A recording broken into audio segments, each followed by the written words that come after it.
नमस्कार व्यूअर्स, आप देख रहे हैं वीकेंड का सबसे भरोसेमंद कार्यक्रम ये देश है हमारा। और इस हफ्ते ये देश है हमारा में दो दिग्गज मेहमानों का होगा आमना सामना यानी फेस ऑफ। आज हमारे साथ दो ऐसे दिग्गज चेहरे होंगे जो आमतौर पर टेलीविजन डिबेट में नहीं दिखते, लेकिन इनके बयान सियासत की सुर्खियां बनते हैं। लंबे अरसे से इनका टीवी स्क्रीन पर आमना सामना नहीं हुआ है, यानी आज का ये कार्यक्रम बेहद जोरदार होने वाला है, क्योंकि एक तरफ हमारे साथ दो दिग्गज चेहरे होंगे तो दूसरी तरफ सियासत भी सातवें आसमान पर पहुंच गई है। विपक्ष यूनाइटेड ऑपोजिशन वाले मिशन में उलझा था। 28 दल साथ मिलकर मोदी सरकार को निपटाने का ब्लूप्रिंट बना रहे थे, लेकिन इसी बीच वन नेशन वन इलेक्शन पर सियासत में तलवार खिंच गई। चर्चा है कि मोदी सरकार एक देश एक चुनाव पर एक कदम आगे बढ़ रही है और पूर्व राष्ट्रपति रामनाथ कोविंद को इससे जुड़ी एक कमेटी का अध्यक्ष भी बना दिया गया है।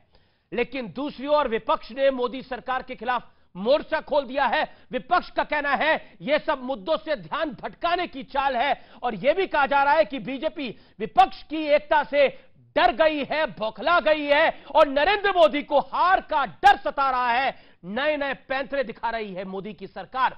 तो आज इन तमाम मुद्दों पर जनता जनार्दन के बीच, एक्सपर्ट्स के बीच होगी देश की सबसे ज्यादा देखे जाने वाली चर्चा।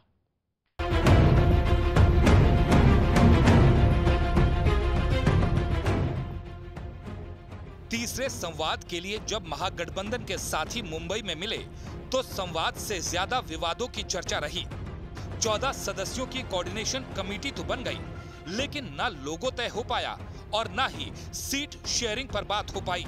सूत्रों का दावा है कि लेफ्ट और कांग्रेस की करीबी से ममता बनर्जी इतना नाराज हुई कि ज्वाइंट प्रेस कॉन्फ्रेंस तक से किनारा कर लिया।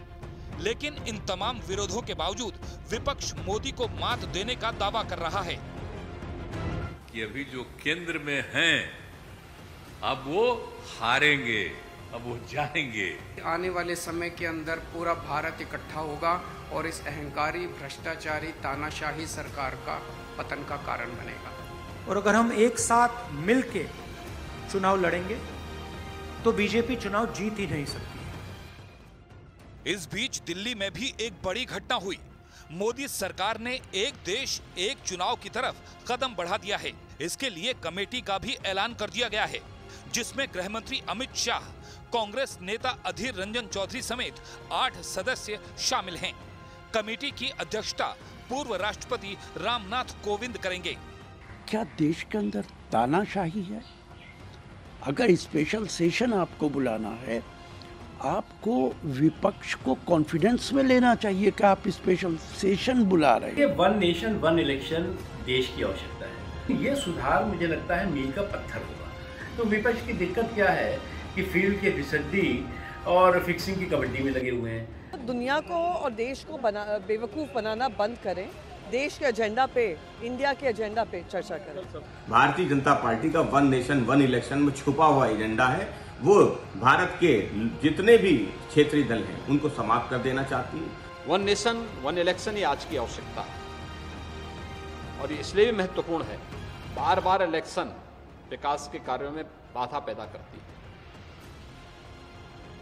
क्योंकि इलेक्शन की एक प्रक्रिया को कम से कम 1.5 महीने का समय लगता है। अभी तो कमेटी रचा है, इतना घबराने का क्या जरूरत है? इसका कमेटी का रिपोर्ट आएगा, कमेटी का रिपोर्ट पब्लिक डोमेन में चर्चा होगा, पार्लियामेंट में चर्चा होगा। बिजनेस एडवाइजरी कमेटी को नहीं पूछे, अपोजिशन लीडर को भी नहीं बुलाए, किसी को बुलाए बगैर वो पार्लियामेंट का डेट देकर स्पेशल सेशन बुला रहे हैं। सवाल है कि क्या वाकई एक देश एक चुनाव को लेकर विपक्ष तनाव में है? आज इसी सवाल पर जनता के बीच होगी देश की सबसे बड़ी बहस। 2024 पर तनाव, एक देश एक चुनाव।